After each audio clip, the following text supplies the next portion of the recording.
Today we're going to solve quadratic equations, and quadratic equations just mean that the highest power is x squared. And up till now we've been solving linear equations, the highest power is x to the first power. Our first task is to get the equation in descending order equal to 0. Recall that descending order means x squared first. Another thing you want is, other than just x squared first, is x squared is positive. We have the option of moving everything to the left or everything to the right. It doesn't matter which one we go with. Whichever one makes the x squared term positive, go with that direction. All right, that makes the problem easier. There's a possibility there will be a number, greatest common factor in the problems that you'll see today. When that occurs, make sure the greatest common factor gets extracted, and I'll show you how to handle that when we get to it. Okay. Step 2, once you have the polynomial descending order equal to 0, factor the polynomial completely. Our little factoring chart, right? Factors of this number, sum of that number, we find the pair of numbers, multiplies to make the one and adds to make the other. Then we're going to do what's called the zero product property, which is setting each individual factor equal to 0. It's real simple. If A times B is equal to 0, if I have a product equal to 0, then either one of these numbers has to be 0. Either A is 0 or B is 0. That's the zero product property. So if you get factored form a product equal to 0, first factor equals 0 or second factor equals 0. That'll get you a couple linear equations that are easy to solve.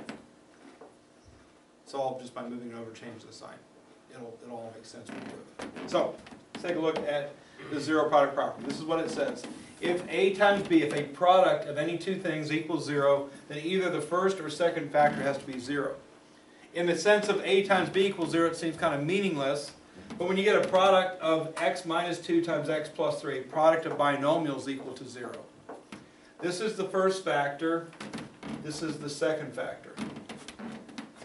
And again, if either x minus 2 or x plus 3 were to equal to 0, if this whole thing equals 0, 0 times whatever this is going to equal 0. If this whole thing here equals 0, 0 times whatever that is going to equal 0. So, if x minus 2 equals 0, that means x is equal to positive 2. If x plus 3 is equal to 0, x is equal to negative 3. If I try it out, what happens if I put 2 right there? What does this equal? 0. 0 times 5 is equal to 0, right? Because we're putting 2 in for both x's. 2 minus 2, 0. 2 plus 3, 5. 0 times 5, 0. If I put negative 3 in for both x's, negative 3 plus 3, 0. Negative 3 minus 2, negative 5. Negative 5 times 0 equals 0. If I try x equals 2 in the original problem, which would have been x squared plus x minus 6 equals 0. 2 times 2 is 4, plus 2 is 6, minus 6 is 0. Negative 3 times negative 3 is positive 9, minus 3 is 6, minus 6 equals 0. Okay. So it solves the equation. So let's try one of these from scratch, all the way through the process, see what it looks like. Example 1. Use the factor method. Factor method is using the zero product property, so we're going to be factoring to solve. Use the factor method to find the roots of x squared minus 18 equals 3x. So priority 1, step 1, is to get the equation itself in descending order equal to 0. You want the x squared term positive. So here's my x squared term. Notice it's positive, right? So I like x squared where it's at, so I just want to move everything over to the same side. So I'm going to move 3x over to the left. And I want descending order, so x squared first, minus 3x second, minus 18 last equals 0. The 3x moved across the equal sign, so it changed sign.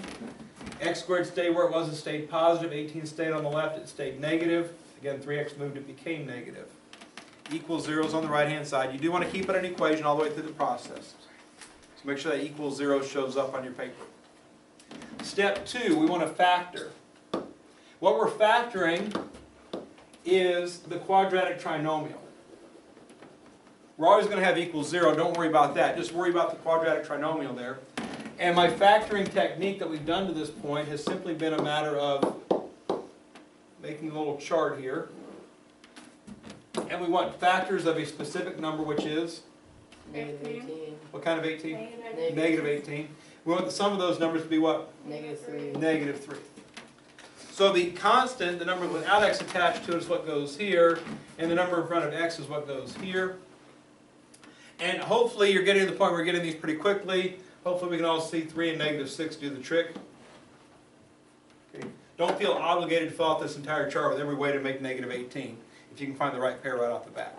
So 3 times negative 6 makes the negative 18 product. 3 plus negative 6 makes negative 3 sum. So 3 and negative 6 are the magic numbers that work in this to factor. So the factored form is parentheses, parentheses. The letter that we're dealing with here is the letter x, so I'm going to put x here and x here. And then these numbers, positive 3 and negative 6, go in the factored form, and equals 0 is still there. So that's what step 2 is. Factor the polynomial completely. Step 3 is to apply the zero product property. And again, that simply states if you have a product, so right here this is a sum and difference, right? Things aren't being multiplied, they're being added and subtracted. Once I change this sum and difference into a product equal to 0, now the zero product property is alive and well. Either the first factor, which is x plus 3, has to equal 0, or the second factor, which is x minus 6, has to equal 0. One or the other is possible. Okay, that's just applying the zero product property. And then step 4 is to solve each individual equation. This has x squared in it. This is still x squared if we multiplied it out. But once I separate it into 2 separate equations, x to the first, easy equations. Move the 3 over, change the sign, x equals negative 3. Move the 6 over, change the sign, x equals positive 6. Just like that, we get our answers, negative 3 and positive 6. And like all equations, if you want to make sure you're right, if you're not sure, if this is a new technique, we've never seen it before maybe, if you want to make sure your answers are correct, all you have to do is go back to the original problem. X squared minus 18 is supposed to equal 3x. X equals negative 3, if we try that answer.